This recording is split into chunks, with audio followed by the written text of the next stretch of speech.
Welcome back, my friends, to the Morning Mindset. I hope you are ready to get your mind aligned with the truth of God. We are wrapping up our 2020 reset with today's episode. I wanted to bring you one more passage from the book of 1 Corinthians, chapter number 9. Paul is speaking of our ability to be a tool of God in spreading the gospel to those around us. You see, that's how God spreads the gospel primarily, is in everyday life, shoulder to shoulder, face to face, as we rub against the people around us.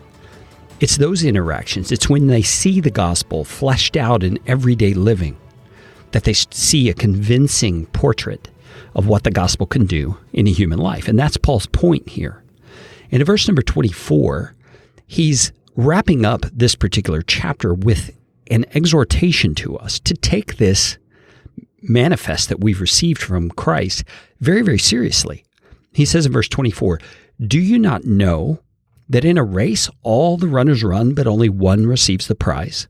So think about that in terms of the Olympics or some other race that you may be involved with, or NASCAR if you're a NASCAR fan. Only one person is going to win, is going to cross that finish line first. He's saying, you know that from human experience. So in the sense of our spiritual endeavors, he says, run that you may obtain it. Run in such a way that you may obtain that prize. In verse 25, every athlete exercises self-control in all things. They do it to receive a perishable wreath.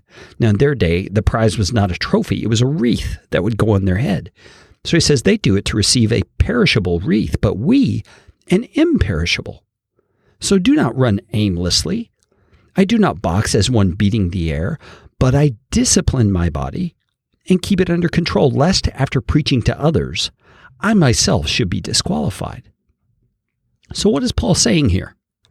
Well, he's pointing out the fact that as human beings, there are all kinds of things that pull and tug at us throughout the course of a day, a week, a month, a year, decades.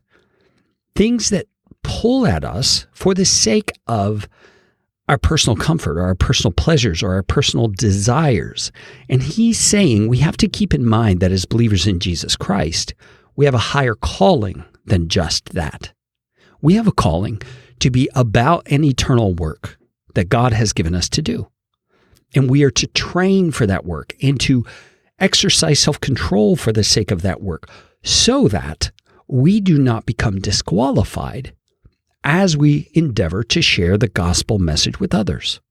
Now, what does that kind of disqualification for us mean?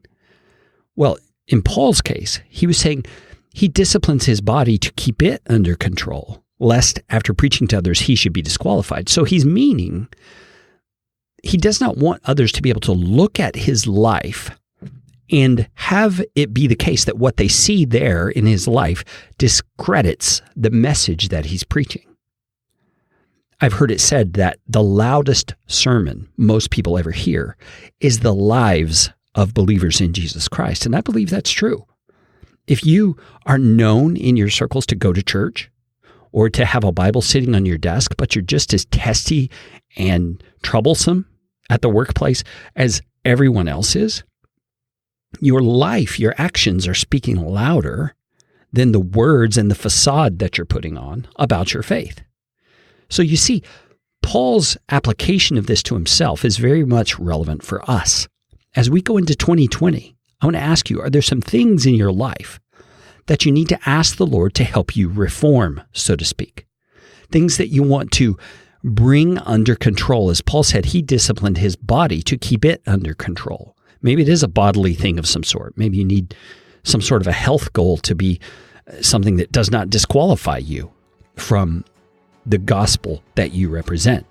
Maybe it's something entirely unrelated to the physical. Maybe it's an attitude. Maybe it's a sarcasm or a cynicism that permeates your life that needs to be rid of. I encourage you as you move into this new decade, ask the Lord to show you what it is, and more so, ask Him to help you in overcoming it so that after preaching the gospel, others will see it as having value because it has obviously had value in your life. My friends, as we start the new year, please tell someone else about the Morning Mindset and join me again tomorrow.